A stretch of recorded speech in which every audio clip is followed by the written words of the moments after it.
Здравствуйте, дорогие друзья! Прогремел День Победы, замечательно его провели наши одесситы. Наверное, такой активности не было даже во времена, когда ничего не запрещалось. И я вам скажу, что в этот замечательный день мы все-таки решили вернуться к нашим вопросам, серьезнейшим вопросам, к новому закону, который вступил в силу 1 мая. В гостях у нас Лидия Всеволодовна Ковальчук, филолог, доцент, председатель, председатель клуба председателей правления ОСНД и ЖСК. Итак, мы продолжаем тему нового закона. В прошлый раз мы, так сказать, не договорили, а не договорили мы для того, чтобы сегодня не только договорить, но и вернуться к старым темам. Вопросам о подвалах, вопросам о долгах, которые остались в ЖКС и так далее. Я думаю, что сегодня вопрос будет очень интересный, вернее, беседа, а вопросов много. Спасибо. Добрый день. Всех с поминальными днями. Вспомним всех, кто не с нами, кто ушел. Вечная память, упокой, Господи, их души. Наши дела, дела земные, дела бытовые. Итак, совершенно верно, 1 мая полностью вступил в действие закон о жилищно-коммунальных услугах. Я думаю, мы это уже помним, и сейчас достаточно часто это передается и по телевидению, и в интернете эта информация звучит, но настолько закон своеобразен, сложен, оригинален, с моей точки зрения действительно прогрессивен, что лучше более-не-менее точно в нем постараться разобраться, чем иногда поверхностно, что изменяет суть этого закона. Я вам скажу, что совершенно недавно я увидела на телевидении анонс программы об этом законе, был телеканал «Украина», серьезный телеканал. И я так возрадовалась, что мы даже в преддверии, так сказать, такого действия первые успели поднять эту тему, а пространство всегда помогает. Я думала, что там будет очень действительно развернутая программа. Но, к сожалению, рассказали вскользь и рассказали очень быстро. И это, опять-таки, тоже привело нас к нашей остаточной, к нашей первичной идее, что все-таки надо все это рассказать более подробно. Да, более подробно, и более того, мы даже решили сделать ссылки после этого текста с контактами, ссылками на закон, обязательно, ссылками на информацию, поэтому одно дело устное, а другое дело, вы сможете задавать попутно свои вопросы, когда будет проходить наша программа, и вы ее будете видеть, вы ее уже видите с теми ссылками и с теми телефонами, по которым вы можете позвонить и получить дополнительную информацию по вашим вопросам. Спасибо, это мы сделаем. Можно было раньше, но извините, что мы раньше не сделали, сделаем теперь. Возвращаясь к нашей основной теме. Первый тезис, который, очень надеюсь, наши слушатели, наши зрители уже усвоили. Мы сособственники своих домов. И сособственность обязывает. Извините, буду повторять. И ничего никто нам не должен. По договору. Если условия договора будут ставить те или иные требования второй стороне договора, значит, эта сторона должна. Но аналогично и мы должны. Об этом поговорим. А вне договора ничего больше только нет. Договорные отношения. Только договорные отношения. Это один из тезисов, один из главных тезисов нового закона о жилищно-коммунальных услугах. Более того, мы понимаем, что одномоментно все договоры не заключатся. Поэтому нам дан год до 1 мая 2020 года для перезаключения договоров. И напомним, мы об этом говорили, договор не какой-либо, а на основе типовых договоров, которые будут соответствующими инстанциями. Это может быть Минрегион, это может быть НКРЕКП, это может быть Кабмин. Это уже детализация. Задача каждого из вас, кто придет в свою управляющую команду, в компанию, которую они выбрали, задача каждого из вас знать уже и на руках иметь типовой договор, чтобы вы знали, что именно вы подписываете. Совершенно верно. Вот это мы тоже эту ссылку дадим, чтобы каждый желающий, естественно, у нас все добровольно, только по собственному желанию, каждый желающий мог увидеть, что значит типовой договор. Итак, вернемся. В законе о жилищно-коммунальных услугах, мы об этом говорили, есть одна жилищная услуга, услуга на управление многоквартирным домом. ее подробнее сегодня рассмотрим. И мы говорили 7 коммунальных услуг. Уже упоминать их не будем. Когда в следующие разы до них дойдем, тогда подробнее о них и поговорим. По жилищной услуге мы говорили, мы можем заключить договор на услугу управления. Выбрать управителя, еще раз позволю себе напомнить, словосочетание управляющая компания, оно уже ушло. Оно по инерции у нас еще, наша подкорка его выдает, но оно не соответствует формулировке закона. Давайте мы все-таки как же бухгалтера у этого управителя и все остальные службы, которые... Все должно быть, но просто слова. Давайте будем соблюдать терминологию, которая есть. Мы говорим управитель, так? Другие конкретный человек, управитель, который может быть физическим лицом-предпринимателем. Раньше этого не было. Физическое лицо-предприниматель. Конкретный человек. Конкретный человек, совершенно верно. С паспортными данными. Безусловно, зарегистрированный именно как ФОП или СПД, субъект предпринимательской деятельности. Да? Это новое. Раньше этого не было, и сейчас такие люди уже появляются, и можно к ним обращаться. Или юридическое лицо. Вот это то, что мы раньше называли. Бывшие ЖКС? Они и есть ЖКС. Мы просто к ним привыкли как к ЖКС, так они и называются. Поэтому давайте сейчас говорить управитель юридическое лицо. Если мы обращаемся к ЖКС или какой-либо другой компании. Или управитель физическое лицо, предприниматель, если мы выбрали такового. Кстати, хотела бы упомянуть нашу инициативу Координационного совета. Мы сделали общее обращение к общественных организациям на господина мэра. И там ряд наших предложений, во-первых, о распространении информации о новом законодательстве. И в частности, одна очень важная, с моей точки зрения, инициатива, давно о ней говорю, но пока она еще не реализована, это составление реестра управителей. Мы обязательно будем просить Геннадия Леонидовича действительно обратить на это внимание, а так как он человек прогрессивно мыслящий, я думаю, что все-таки ваши многолетние мечты притворятся в жизнь. Но мечты — это вещь хорошая, главное действие. Будем действовать в этом направлении, будем ту информацию, которая у нас уже есть, представлять, пусть не в виде пока еще официального реестра, но предварительного реестра, и будем его насыщать новой информацией. Более того, в этом реестре могут быть не только, естественно, фамилии и названия фирм, названия компаний, но однозначно контакты. Более того, отзывы. Вот, я к этому их и вела. Совершенно верно, полностью с вами солидарна. Там может быть и реакция на то, как та или иная компания работает. Чем когда мои коллеги говорили, что надо обязательно ставить какие-то минусы, я говорю, нет, лучше ставить плюсы. И там, где хорошо, говорить о том, что хорошо, а если что-то плохо, может быть, пока не упоминать, но это мое мнение. Я всегда говорю о том, что надо идти на повышение, надо идти вверх. Так как у нас свобода слова, то комментарии будут такие, какие будут дела. Как говорит наш дорогой Геннадий Леонидович, доверяй делам. Поэтому мы и будем доверять делам. Желательно именно реально доверять делам. Конечно. А не то, что декларируется. Я говорю о компании. Это разные вещи. Конечно, о компании. Таким образом, еще раз говорим, выбор управителя – наше право. Если мы, напомним просто это, если мы не выбрали форму самоорганизации, самообеспечения, и тогда управитель нам не нужен, мы сами занимаемся своим домом, или если мы не создали ОСМД.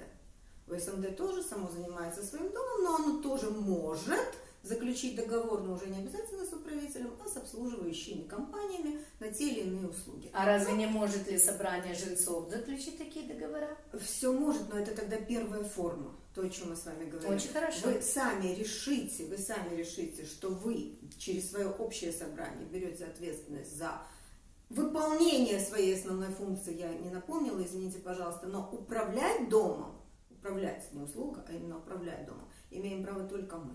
Только сособственность. И контролировать действия однозначно, только мы. Да, конечно. Это наша обязанность. Это не только наши права, это наши обязанности. Так вот, если ваш дом выбирает первую форму управления, то есть вы самостоятельны, вы сами решаете, вы ни на кого не перекладываете ответственность о выполнении ваших заданий, ваших поручений. Вы сами решаете.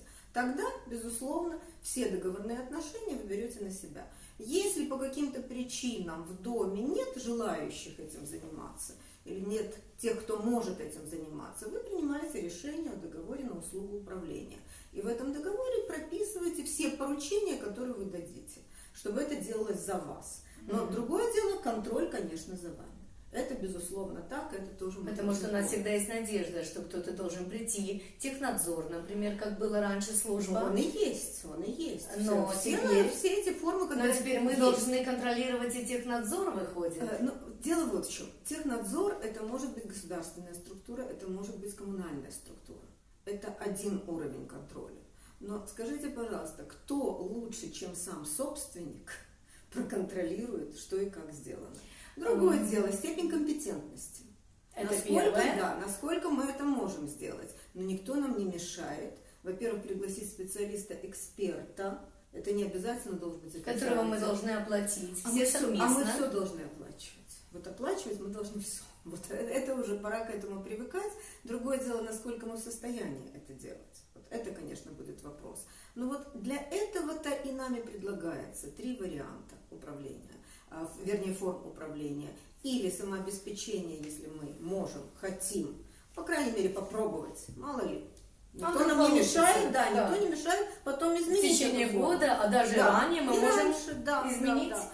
Или мы заключаем договор на услугу управления, или мы создаем СМД. Ну, мы об этом говорили, с вашего позволения, на том завершаем.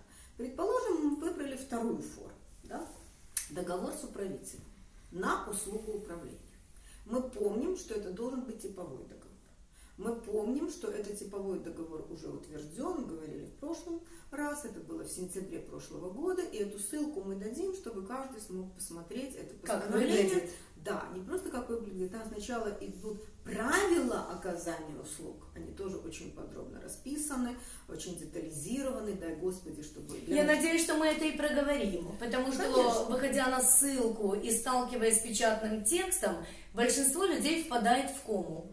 То есть их сознание впадает в кому. После 3 страниц уже мозг вообще ничего не реагирует. Поэтому лучше по чуть-чуть, понемножечку мы будем оговаривать эти ссылки. Будем объяснять, будем рассказывать, но в том-то и дело. Есть разные типы восприятия.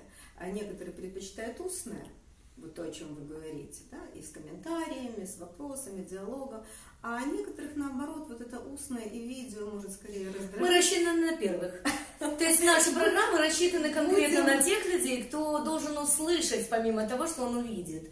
А, конечно, второй вариант, безусловно, не нуждается даже в наших программах. Наверняка они уже полностью спокойно в интернете нашли все постановления Кабинета министров, знают этот закон в совершенстве и проработали каждый его пункт.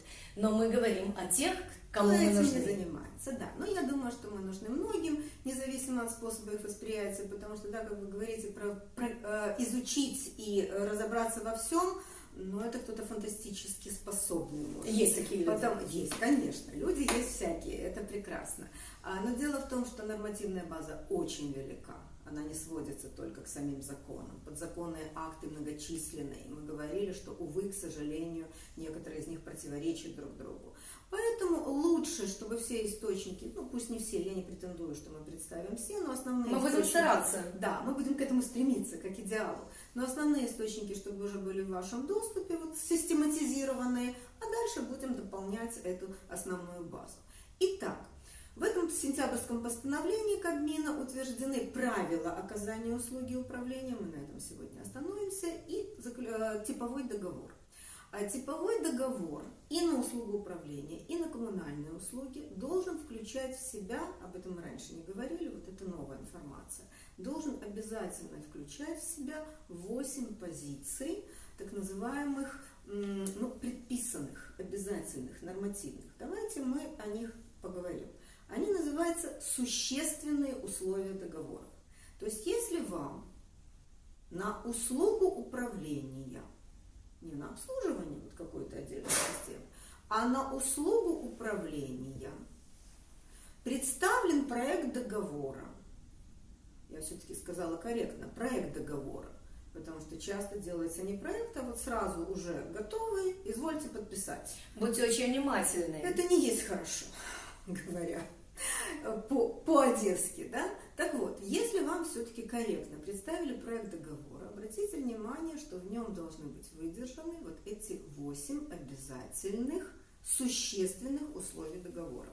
Ничего нового там нет. Фактически, я думаю, кто так или иначе занимался договорной деятельностью в той или иной мере, это знает. Всё, Не я томите, приходите. Что именно, да? Не так много Давайте, читали. Первое. Итак, первое. Перечень услуг. Понятно, если мы заключаем договор, должен быть предмет договора и должен быть перечень услуг, которые должны изначально. быть. Безусловно, безусловно. Это то, что должно быть. Далее. Требования к качеству услуг. Вот с этим мы не всегда сталкивались, не всегда на это обращали внимание, поэтому это должно быть в договоре прописано. Каким образом, в какой форме, это уже наши договаривающиеся стороны. Но раздел о качестве услуг и их критерии обязательно должен быть. Это будет отражаться на цене? Конечно. Конечно, конечно. Другое дело, вы захотите низшее качество за меньшую цену, но это вы уже поторгуете сами с управителем. Но тем не менее, раздел о качестве должен быть обязательно. Далее. Традиционно, без этого нет договора. Права и обязанности сторон.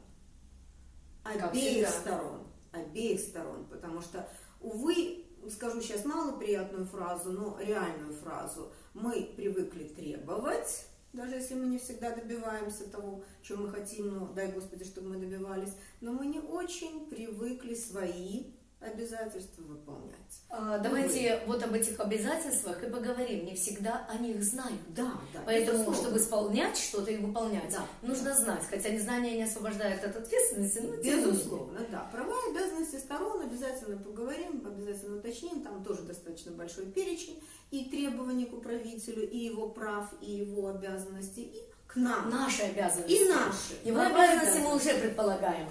А вот свои обязанности... Да, есть. интересно. То есть вот этот момент тоже очень существенный, это все должно быть прописано. Далее. Ответственность сторон за нарушение договора. Это тоже обычная норма. Она и была, кстати. Она была. Я опять-таки говорю, здесь принципиально нового, но не так уж много. Но тем не менее, раньше она должна была быть. Более того, теперь мы будем настаивать на том, чтобы она действительно реализовывалась. Да, совершенно верно, это очень важно. Но это зависит от нас, от нашей готовности. Вот теперь что-то зависит от нас. Да, от нас очень много зависит в данном случае. Не говоря уже о том, еще раз повторю, все формы договора выбираем мы. Никто нам ничего навязывать не может. Если мы не хотим, то, соответственно, ищем другое. Другое дело, дадим себе труд поискать другое. Если нам лень, если мы ничего не видим и не хотим, мы опять-таки посетуем, но подпишем то, что нам предлагает. Я очень надеюсь, что постепенно от этой лени мы будем уходить. Потому что она чревата. Потому что она чревата. Да, нужно стараться. Но опять-таки, многим может не понравиться слово «нужно». Я его адресую к себе, допустим, в первую очередь.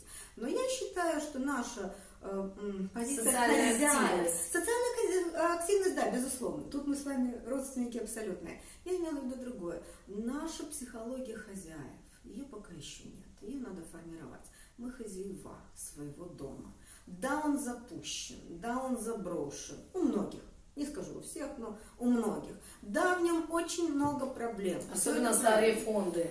Безусловно, которые десятилетиями приводились в состояние. В новостроях и в так называемых, извините за оксюморон, старых новостроях, то есть 2000-х годов, это тоже считается новострои. Но, тем не менее, и в качестве построек очень много того, что оставляет желать лучшего. Более того, иногда старый фонд выдерживает такие толчки, которые не выдерживают новострои. Совершенно верно. Поэтому не будем делить, ой, как хорошо, у них новый дом, у них меньше проблем, у нас старенький, у нас столько проблем. Проблем много у всех. Они могут быть разные. Разобраться всем во всем, я не вижу такой необходимости. Но знать, что я хозяин своего дома, и каким он будет от меня зависит. Вот эту психологию постепенно. Это каждому из моих соседей нужно будет донести, потому что они все говорят, она хозяин нашего дома, она хозяйка двора. Вот, поэтому каждый должен понимать, что он хозяин этого города, этой страны, он хозяин своего дома и своего двора. Это очень важный фактор. Нам надо забыть все мелкие, маленькие и большие распри, которые находятся между соседями. Пред нами, вернее, он уже за нами, нами стоит закон. Причем новый закон, который должен консолидировать все наши силы в направлении того, чтобы мы жили не только дружно, но чтобы мы просто выжили в новой системе. Поэтому, просто обязаны. Безусловно, да. Выживание — это, может быть, один из главных законов, но вместе с тем в управлении дома, я немножечко маленькую паузу вот этом перечне сделаю, но это, я считаю, очень важно. Мы на 4-м пункте. Да, в наших обязательствах по отношению к нашему собственному дому, наших обязательств, не кем-то предписанных, а наших обязательств, есть вопросы, о которых мы, может быть, не всегда думаем. Это вопрос, в первую очередь, о безопасности. Безопасности. То есть не дай Господи, чтобы что-то не рухнуло, не дай Господи, чтобы что-то не взорвалось, не дай Господи, чтобы что-то не загорелось и так далее. Обеспечивать эту безопасность. Да, не все мы знаем, не все мы понимаем, но, соответственно, приглашать тех, кто это понимает и знает, заключать договор со специалистом, контролировать выполнение этого договора и так далее. Безопасность – это базовое. Без этого, вы понимаете, все остальное уходит в никуда. Раньше были ответственные за это ЖЭКи, и можно было рассчитывать на отселенческий фонд, если, предположим, не дай Бог, чтобы оно как сейчас такие ситуации бывают, вы знаете? Ситуации бывают, и безусловно. Бывает, когда стена падает, которую 70 лет просили восстановить, и никто не слышал. Все бывает, я не возьму сейчас. Изменится что-либо в предоставлении этим людям каких-то гарантий от государства? Гарантии от государства, давайте на сегодняшний день этот вопрос закроем. Но есть понятие местного самоуправления. Слава Богу. И закон о местном самоуправлении дает очень большие полномочия местному самоуправлению. Вот что хорошо, что все-таки у нас есть хотя бы, скажем так, местное самоуправление, и нам теперь не страшно государство. Я шучу, конечно, нам не страшно серый волк, но тем не менее, государство, которое должно быть страшно своим гражданам, не имеет права на существование. Государство должно существовать именно во благо своих граждан и, безусловно, защищать интересы каждого гражданина этого государства. Безусловно. Давайте вернемся к 5-му пункту, потому что мы далеко уходим. Да, и мы такое государство, мы должны его создавать. Так мы его создаем. Никто за нас его не сделает. Итак, я все-таки вот о тех базовых категориях, которые для нашего дома очень важны. Безопасность раз. Второе. Санитарное состояние, санитарно-экологическое. Жить в грязи, жить в мусоре и так далее, это не есть хорошо, это не есть правильно. Поэтому санитарное состояние тоже очень важно. Далее, уровень комфорта. Да, каждый его понимает по-разному, это уже более субъективный фактор, но тем не менее это тоже одна из составляющих, которая определяет наше управление своим домом. И, наконец, я скажу то, что сейчас может показаться фантастикой, может показаться некой утопией, но это сверхзадача. Мы должны постепенно наш дом делать все более и более ценным. То есть наше вложение в этот дом повышает его стоимость, стоимость нашего имущества. И постепенно, я уверена, не сегодня, не завтра, слишком много сейчас проблем на сегодня-завтра, но постепенно это будет, потому что это одна из стратегических задач. Наше жилье уже имеет определенную стоимость, так, естественно, любая недвижимость имеет стоимость. Так вот, одна из стратегических задач управления, не услуги управления, это не задача управителя. Задача управителя заработать себе. И выполнить те задачи, которые мы ему даем. Все так просто и мило. Но, тем не менее, это, мне кажется, концепция очень разумная. Потому что если я хозяин, просто интерполируйте на личный дом. Предположим, у вас есть личный дом. Вы же заинтересованы, чтобы он все был более хорошим и достойным и интересным для всех. Зачастую наш дом, мой дом, это та территория, которая начинается от входной двери. Выходя за входную дверь, наши люди просто проходят по общей территории и совершенно не имеют понятия, что это их дом. Да, их дом, их собственный, их земля и так далее, и так далее. То есть это серьезный вопрос, мы будем к нему регулярно возвращаться, потому что изменение психологии, я считаю, даже важнее, чем изменение законодательства. Вы знаете, перед Днем Победы я побывала в первом лицее, европейский. Первый лицей, я считаю, именно первый. Почему? Потому что действительно европейский стандарт. Вот очень много в городе было долгостроев, да, и эту площадку пытались и под центр какой-то торговый, и под гостиницу, то есть то, что приносит деньги. И вы знаете, к чести Геннадия Труханова, надо сказать, он конкретно сделал удивительный вклад для будущих поколений. Лицей европейский отвечает абсолютно всем стандартам. И вот та социальная активность, о которой сейчас говорила Лидия Всеволодовна, там настолько четко проявилась, когда он отдал буквально самому креативному, после, конечно, школы Костанди, директору, потому что у нас креативнейший человек в Украине, это директор школы Костанди. Так вот, я могу честно и смело после него назвать Алевтину Ивановну Подорожных, которая действительно превратила это детище ее души, это детище, вы знаете, там свободно дышать, и она четко знает, это наш дом. Стены, которые они сами преобразовали в чудеснейшие панно. Она сама придумывала интереснейшее их оформление. Дети, столовая, все для... Вы знаете, дети чувствуют себя хозяевами в этой школе. Они абсолютно раскомплексованы. Они спокойно следят за каждой бумажкой, у кого что упало. То есть школа универсальная. И она сказала, первый год, когда мне дали этот лицей, я, вы знаете, не сделала акцент на образовательном процессе, я сделала акцент на воспитательном процессе. Потому что, когда школа открылась, кто в нее вошел? Те, от кого пытались сдыхаться школы общеобразовательные. То есть неблагополучные дети, неблагополучные ученики. И вот это все неблагополучное, скажем так, сообщество сейчас настолько преобразовал через воспитательный процесс, они стали и благополучными, они стали великолепно заниматься, они рвутся в школу, занятия проходят. Вы себе не представляете, насколько активно дети в этом процессе. И мы зашли в зал, где не было учителя. Учитель пошел поздравлять ветеранов, встречать, я не знаю, какую ситуацию там на учителя возложили, но в зале тишина, спокойствие, и каждый ученик занимается процессом. Мы были поражены, такого вообще тяжело было представить бы. И вот, вы знаете, когда вошла директор этого заведения, у детей не было загнанного состояния лицемерного опа, здравствуйте.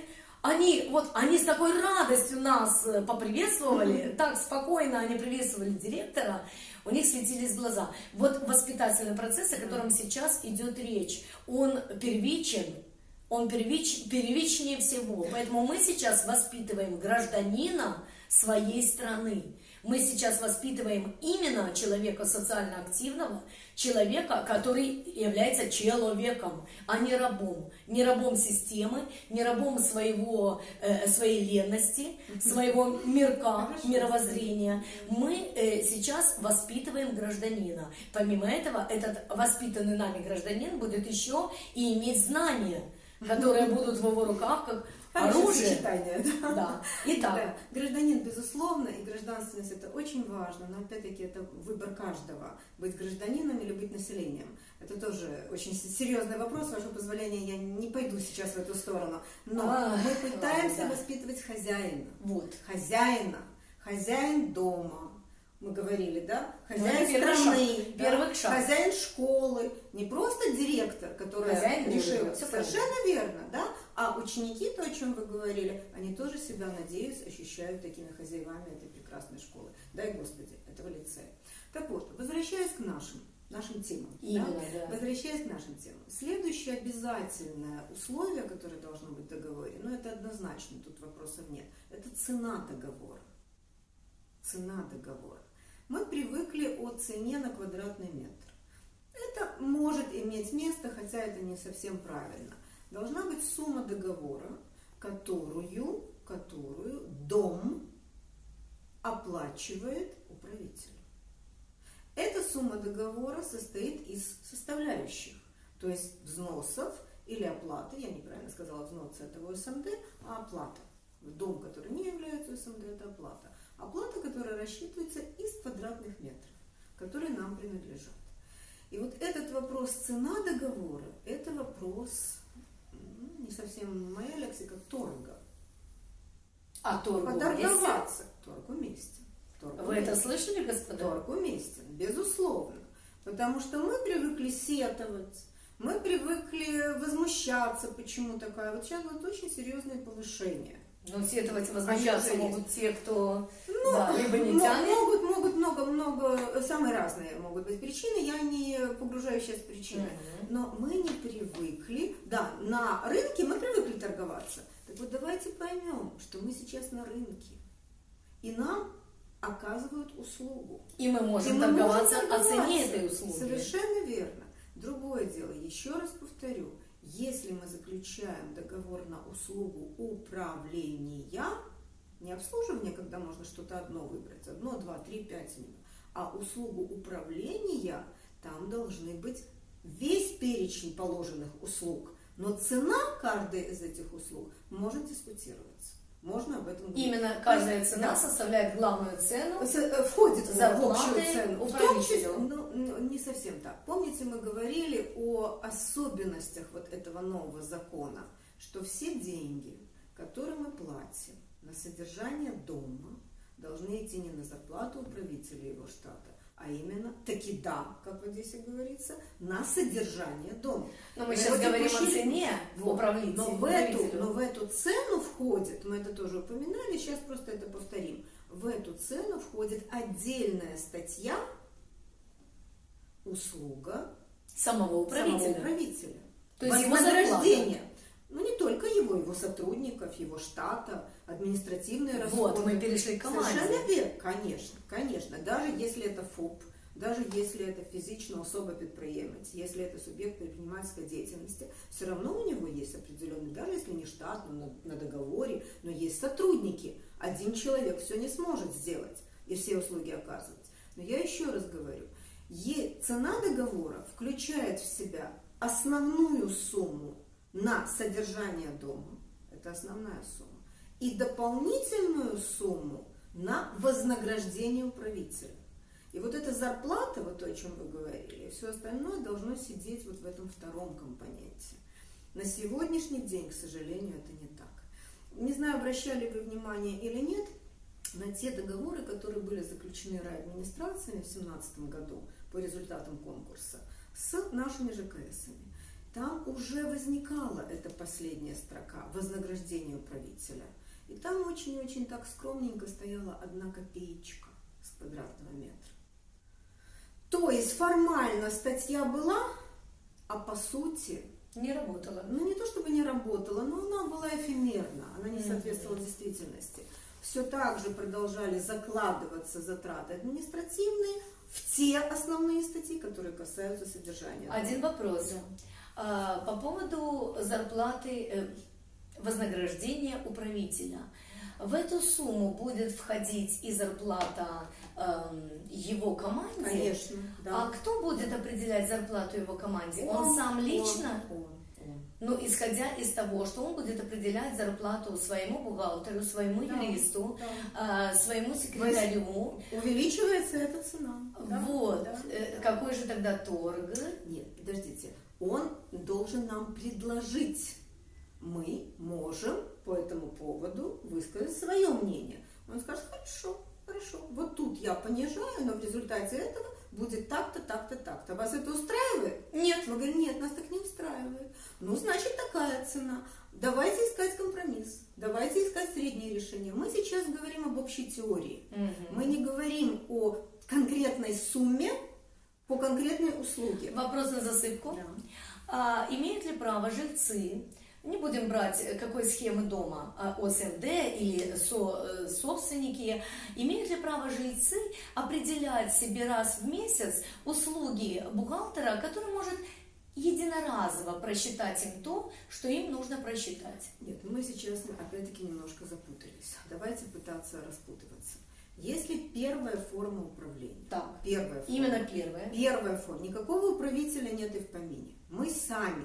Мы все делаем сами. То есть мы можем но нам заниматься одноразово. нам нужна помощь, консультация. Это может Так. быть своеобразная именно консультативная. С первой помощь. все понятно, Да, формой. нет А вопросов. вот со второй? А управитель, у него свой штатный бухгалтер. У него свой штатный Но бухгалтер. почему и он людям, обязан... которые имеют управителя, не взять себе другого бухгалтера? Нет. которому они доверяют? Нет. Ну тогда надо менять управителя, чтобы у него был бухгалтер, которому вы доверяете. Ставить ему условия об этом нельзя. Ну что значит, у него свой штат. Вы можете, но более того, существует презумпция невиновности. Да? У вас есть какие-то претензии к тому бухгалтеру, которого вы пока еще не видели, вы его не знаете, и против которого вы уже возражаете? Если нет претензий на доверие к другому бухгалтеру? Ну, вы можете предложить управителю, что вы знаете очень хорошего бухгалтера, может быть, этому управителю будет интересен этот бухгалтер. Вы это Почему услышали, нет? то есть даже нет? в таких вопросах вы имеете право диалога Однозначно. и право выбора. Да. Выбор, опять-таки, выбор по согласию сторон. Конечно. Это не значит, вот мы выбрали и изволь делать так. Ничего подобного. В этом и особенность договора, что мы должны, моя любимая фраза, извините, учиться договариваться. Учиться договариваться. Это сложно. Вы знаете, сейчас это самая важная фраза для всех слоев и эшелонов власти, слоев населения. Учиться договариваться. От этого зависит и мир в Украине, от этого зависит мир во дворе, от этого зависит даже мир в семье. Да, всюду. Итак, да. Учимся договариваться. Да, идем Переходим дальше. на 6-й пункт. Идем дальше. Следующее, мы говорили о цене услуги, далее порядок оплаты услуг. Да. Здесь тоже могут быть варианты. Это может быть предоплата, мы можем пойти на это может быть оплата по факту. Это может быть оплата, как мы привыкли в наших традиционных, на следующий месяц, к концу следующего месяца, после того, как услуга оказана. Но это опять-таки, это тема разговора. Это тема обсуждения. И мы должны ее внести в свои договора. Они должны быть изначально. Если там этого нет, значит мы задаем вопрос, а почему? А где? Да? И вносим. Вносим. Обязательно, да. Мы еще раз сказали вот эти 8 обязательных условий договора. Обязательно. То есть это должно быть прописано. Далее. Порядок и условия внесения изменений в договор. Допустим, у нас 7 пядей во лбу. Допустим, мы поторговались всюду, на каждой запятой и так далее. А потом оказали, ну вот жизнь пошла, вот все как будто бы хорошо. Но где-то. Если нету этого пункта, правитель скажет, извините, пожалуйста. Вы договор подписали, будьте здоровы. И он будет прав. Если так, то так. Но обязательное условие договора – это правило внесения в него изменений. Они должны быть прописаны. То есть не просто вот мне не нравится, я не хочу, вносим изменения. Аргументы. Почему не нравится, почему не хочу, что плохо. Аргументировать изменения. Это есть правило. Конечно, обязательно. То есть мы должны договориться. Более того, мы должны договориться о сроках этих изменений. И не вот сегодня захотела, сегодня мы даже договорились и уже сегодня действуем. А может быть, не по каждой услуге это так возможно. То есть все это надо оговаривать. Это все надо расписывать. Это должно быть прописано. Да, когда нам кажется, что договор, это скучно, это неинтересно. Мы же доверяем друг другу. Да. Это чудово. Мы доверяем, но проверяем. Вот поэтому мы доверяем отлично. Тогда никаких сетований ни на кого. Мы доверили, и мы живем по тому договору, который, я плохо сейчас скажу, мы даже не читали. Это плохо. Или мы работаем с этим текстом, и мы вносим в том числе и условия изменения этого текста. Есть. Запомнили. Да. И, наконец, срок действия договора, помните, мы говорили год. Но.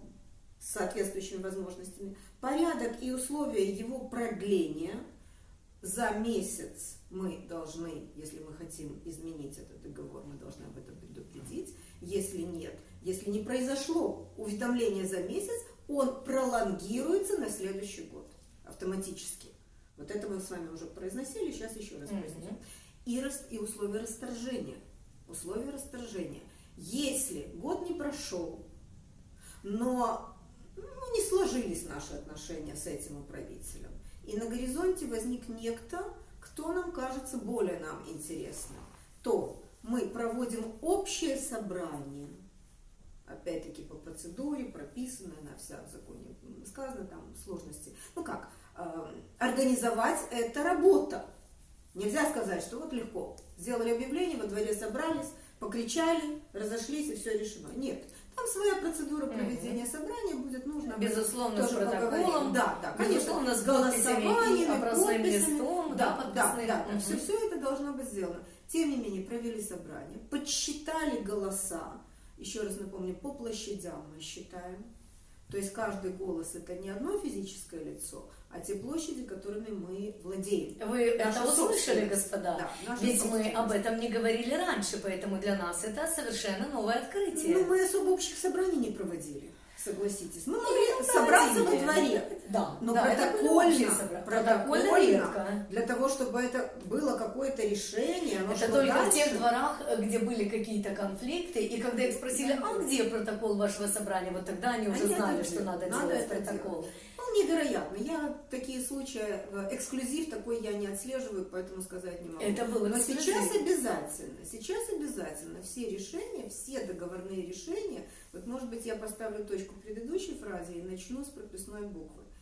Все решения о форме договора и все решения о субъектах договора, то есть с кем мы заключаем этот договор, и по тексту договора и так далее, это все должно приниматься только через общее собрание. Все. Вы меня немножко поразили по поводу того, что подписи не просто каждого члена каждой семьи, но и от метража. Каким же образом подсчет? Ну, метраж не расписывается, да? Вот, И не от каждого члена Да, семьи. да. Не от каждого члена семьи, нет. И еще раз. Мы об этом говорили на самом первом нашем интервью. Ну, будем периодически Я могу, да, возвращаться. что-то и Будем не возвращаться. Значит, помнить. помните, мы уже для себя усвоили ключевое слово вот всех наших бесед – собственник. Да. Мы собственники. Да. Но в семье собственником может быть папа. Мама, дети, на них может быть не оформлено право собственности. Все 100% метража этой квартиры могут быть записаны за ним. Или за мамой, или за бабушкой. Неважно. Тогда право голоса только у папы, или у мамы, или у бабушки, то есть у собственника. Только у того, кто является Только у собственником собственника. квартиры. Члены семьи прекрасно. Мы А их теперь любим. разберем, пожалуйста, собственников квартиры, где 200 метров, и собственников Да. квартиры, где 20 метров. 10 Да. метров, да. И как? Ну, никак. Мы голосуем своими площадями. Вот нам нужно, ну вот смотрите. Площадями голосовать это нечто новое. Ну, я не рискну сказать, насколько оно новое. Закон 417, который мы упомянули, он принят в 2015 году. Ну, Сейчас а уже 19 год, но вот как-то. Прошел Вот об мимо этом и нас, речь. как и все остальные законы чудесные. Вот, теперь уже мимо нас он никуда не проходит. Никуда не проходит. Есть типовой протокол общего собрания. И в этом И типовом... где больше площадей, Ну, не будем сейчас говорить больше-меньше. В этом типовом протоколе указаны фамилии всех сособственников. Ага. Правильно? Возле фамилии каждого сособственника указано, в какой квартире или в каком Метража. жилом помещении он находится. Номер. Да? Вторая графа этого протокола. Дальше указывается метраж этой квартиры или этого нежилого помещения. Так. Третья колонка. Допустим, сейчас так. Дальше указывается основание права собственности, то есть правоустанавливающие документы. Договор купли-продажи или договор дарения. это тоже влияет как-то? Нет, но это подтверждает, что не всё мы понятно, придумали. собственность. Мгм. Да, конечно, право собственности. Право Мгм. собственности должно быть подтверждено. И оно должно быть, ну, прошу прощения, объективно. Там нельзя выдумать. И где-то я потерял договор. Ну, я тебе сейчас помнишь, оно где-то в 90-х годах было, там, или 80-х. Ну, я условно напишу. Нет, мы должны предъявить копии своих правоустанавливающих документов для того, чтобы подтвердить свое право собственности. Ну, есть госреестр. Там не все мы, к сожалению, зарегистрированы. Но это все серьезно. Собственность это очень серьезно. Ну, у меня вопрос. Да. Если 8 квартир по 10 метров голосуют, предположим, за одну, Мгм. а одна квартира за 200 метров перебивает полностью Да, все? да, не совсем. Она не то, что в цифрах, да. В цифрах она перебивает. Но вот это частый вопрос собственников. Вот так, как вы Это сейчас спросили. потрясающе. Так, как вы сейчас спросили. Но кто нам мешает? Те, у кого квартира 10 метров. Да? Аргументировать свою позицию, провести до собрания переговоры с собственниками, у кого 20 метров, 200 30 метров. 200 метров, допустим, он стоит на своем и ничего, никаких аргументов слышать не хочет. Абсолютно Нам никто не правильно мешает с ним сформулировано. поговорить, но, допустим, так, Поговорить предположим, не мешает. предположим, худший вариант, но никто не мешает говорить со всеми остальными. И в итоге Если дом, допустим, суммарно на 1000 метров, и у этого большого собственника, латифундиста, да, искусственно скажем, 200 метров, у нас у всех остальных небольшие метражи, но мы договорились. Между собой. Между собой. И тогда вы сравнялись. И мы проголосовали за то решение, которое мы хотим своим большинством. Мы просуммировали наши площади. И у нас получилось больше, чем у того, у кого одна большая площадь. Вот. Это ответ наших... очень многим дворам, которые понимают, что да что с ним говорить. А если еще бы мы этого нюанса не рассказали, то они бы понимали, что да что там эти собрания делают-то. Вот теперь вы знаете четко хорошую технологию. Да. Как нам действовать? Да, и вот мы проговорили эти обязательные условия договора, которые должны быть. Дальше. Давайте все-таки смоделируем, очень быстро, потому что время все-таки уже идет, понятно, нельзя слишком утомлять нашу аудиторию, но все-таки смоделируем ситуацию. Вот мы пока еще ничего не знали. Я так хотела моделировать подвальные ситуации, если честно. Мне просто не терпится. Все, после этого сразу перейдем к тому, договорились. Но тем не менее, вот, иногда говорится, вот вы все хорошо рассказываете, показываете, пишете, а вот первые шаги, вот с чего начать? Вот мы узнали о новом законе, ну и что? Я говорю, первые шаги – это все-таки поиск управителя. Если вы не ОСМД, если вы не решили самоорганизоваться. Мы говорим об второй форме управления. Да? Никого не знаем, никого не видим, единственный наш ЖКС. Хорошо, значит, пока единственный наш ЖКС. Но кто вам мешает? Самим пойти в ЖКС. Самим предъявить вот этот вот образец типового договора. Да? Самим попросить, а где ваше предложение по этому договору? То есть вступить в переговорный процесс. Вот это очень важный момент по всем услугам, не только жилищным, но и по коммунальным. Право каждой стороны инициировать процесс переговоров. То есть не нам должны прийти и предложить, и только, а мы себе тихонечко сидим и ждем. Предложит, не предложит, отключит, не отключит, окажет, не окажет. Мы имеем право инициировать договорной процесс, переговорный процесс. Мы это поняли, и теперь переходим на тему, которая волнует очень многих. Итак, подвалы города Одессы, которые являются, в общем-то, как бы в собственности всех сособственников, всех, включая, конечно, и Міськраду, так сказать. Если они сособственники в этом доме. Да, если они сособственники. Да. И вот тут-то начинается самая веселая история. Веселых историй у нас много, и я всегда считаю, что степень веселья или грусти зависит от нас. Как мы посмотрим на ту или другую ситуацию, с какой стороны, как мы сумеем ее разложить по полочкам, как мы сумеем... Но есть еще закон, и полочки закона. Правильно. Давайте вот и как мы должны в этом действовать в рамках правового поля. Безусловно. Самое главное вы произнесли, и огромное вам за это спасибо. То есть не только подвалы, не только чердаки, не только подъезды, лестничные клетки, колясочные, каморы так называемые, все системы внутридомовые, водопровод, канализация и так далее, все это находится в общей совместной собственности, не жильцов, внимание, а сособственников дома. То есть это так называемое наше общее имущество. Вот помните, вы сегодня опять-таки упомянули, выйдя за порог своей квартиры, это уже не мое, это мое. Это мое и наше одновременно. Если моя квартира определена в метраже, и у меня есть вот этот документ на этот метраж, то вся остальная собственность является приложением к этому моему основному документу. Она не требует дополнительной регистрации. Более того, внимание, общая собственность не регистрируется. К сожалению, говорят обратное. Это не так, это неправда. Ну тогда будет хаос. Если захочет сразу один сосед забрать подвал, и второй этот же подвал, нельзя. И третий, и 10-й, и если ничего не будет регистрироваться, будет скандал. Не в том дело. Общая собственность, еще раз, может быть, это вот наша инерция прошлого времени, ну вот давайте мы себе кусочек какой-нибудь захватим, да, и И когда-то это делалось. Я не буду сейчас судить оправданность, неоправданность, законность, незаконность, но это делалось. Это всегда было Этого незаконно. Давайте нельзя. ставим точки над «и». Этого нельзя. Это наше общее имущество. Общее имущество принадлежит всем. Из него нельзя выделить долю. В советское время говорили, если всем, значит никому. Ну, советское время ушло. Хорошо или плохо? К сожалению, осталось самое худшее из этого времени. Самое хорошее ушло. Итак, тут у давайте нас с этим принципиальное худшим мы будем расхождение работать. с вами. Давайте с этим Поэтому худшим мы будем работать. Не будем сейчас Да, вступать в дискуссию, она нас уведет Давайте. далеко. Я опять-таки говорю, общее имущество Принадлежит всем.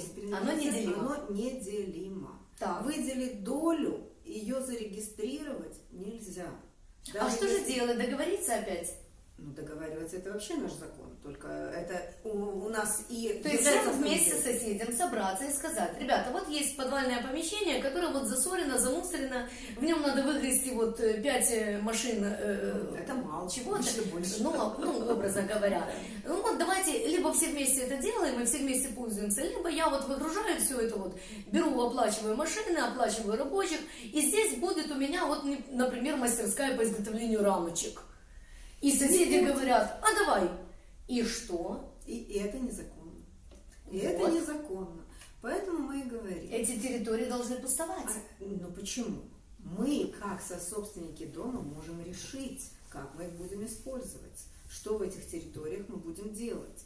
Но внимание, один момент, о котором мы мельком упомянули, но его надо обязательно конкретизировать. Дело в том, что на протяжении, ну не скажу 90-х, но я думаю, что это с 90-х годов длится, но 2000-х годов точно. И по сегодняшнее время это продолжается. Наш любимый город в лице територіальної громади в особі Одеської міської ради, а точнее департамент коммунальной собственности, которому это поручено как исполнителю, ну, произнесу слово, которое может многим не понравиться, присваивает наше общее имущество. Присвоил. Несколько лет назад. Присваивает и продолжает. И продолжает даже до сих пор. каждую Этот сессию. закон не изменен? Не в том дело. Давайте еще раз. Существуют в любом многоквартирном доме квартиры, Так, нежилые помещения так, и вспомогательные помещения. так. Нежилые помещения могут быть объектом собственности. Когда я говорю, что город регистрирует объекты собственности, он их регистрирует как нежилые помещения. Подвалы, чердаки и все остальное, о чем мы говорили, по Нежилые. закону, по 417 закону являются вспомогательными помещениями. Да, мы это Слушайте, говорили мы на можем самом- выдохнуть. Да, мы говорили это на самой первой встрече, может быть, недостаточно я акцентировала. Да. Вспомогательное мы точно не говорили. Я запомнила. Вспомогательные не регистрируются. Другое дело, с кем и как, о чем, к сожалению, договариваются. Большинство, вот я рискну это сказать, я не рискну назвать площади, я их не знаю, но я рискну сказать по опыту общения с другими коллегами. Большинство городом зарегистрированных подвальных вот этих вспомогательных помещений, которые по определению вспомогательные, колясочные, да, они именно для нужд дома, а не для чего-то другого, и так далее, зарегистрированы как нежилые. Кто давал заключение о том, что они нежилые? Кто ставил свою подпись под этим? Каким образом госрегистратор дальше это вносил в госреестр? Это уже дело судебного разбирательства. И когда мы сейчас обращаемся в тот же департамент коммунальной собственности, в той же депутатской комиссии по ЖКХ, в тот же горсовет Да. и так далее, ответ совершенно элементарный: в суд. Потому что они апеллируют теми постановлениями. Они апеллируют тем, что это И зарегистрировано как Да. нежилые. В какие Нежилые годы? имеют право. Я повторяю, это продолжается сейчас, от С 19 году. 2000 Ну, года, 2000-е точно, 90-е, я думаю, когда тоже. начали вносить именно те площади, которые являются. Я произношу нехорошее слово Захватывают. захват. Захватывали. Захват. Но я вам скажу, что в то же время, ну, я уже назову четко фамилию, потому что я знаю, с кем связано. Я знаю, что Алексей Костусев отменил очень много и очень хороших льгот для одесситов, когда он снял 5% жилья обязательно предоставляемого людям с любого новостроя. 5 квартир должны были идти к городу. Они это заменили конкретно денежным эквивалентом, который якобы поступает, но он таки, да, поступает в бюджет, но он уже не имеет того эквивалента, который могли бы использовать, да, как жилой фонд. Поэтому при нашем, так сказать, том мэре, который был, очень много интересных вещей. И до него, кстати, мэры, которые были, вот эти все интересные хитросплетения системы, они тогда и были сделаны. Ну, почему если сейчас, по сей день? объясняю, Вопрос. вот мне кажется, что сейчас нужно просто поставить вопрос конкретно, если бы все люди постоянно ставим. ставят ваш клуб, И клуб, и другие ассоциации. И если ваши собственники. ассоциации, собственники, сособственники и другие граждане Одессы все вместе объединили бы свои усилия, Это идеально. тогда Это мечта. это бы попало реально на рассмотрение и на изменение. Конечно. Если есть норма закона, согласно этой норме закона, насколько правдиво или неправдиво она была введена в 90-е, либо в 2000-е годы, это не важно, насколько бы она не была введена неправдиво, или таки да, правдиво, она имела бы какое-то основание на изменение. Ну а так как этого изменения нет, любой суд будет проигран. Я не уверена в этом. Вот почему. Мы сейчас действуем в рамках нынешнего правового поля. Закон обратной силы не имеет. Это мы тоже знаем, Вот. эти права. Поэтому, что делается в таких случаях? Когда вам говорят, обращайтесь в суд, говорят теоретически правильно. Так, Мы обращаемся в суд, и суд назначает экспертизу.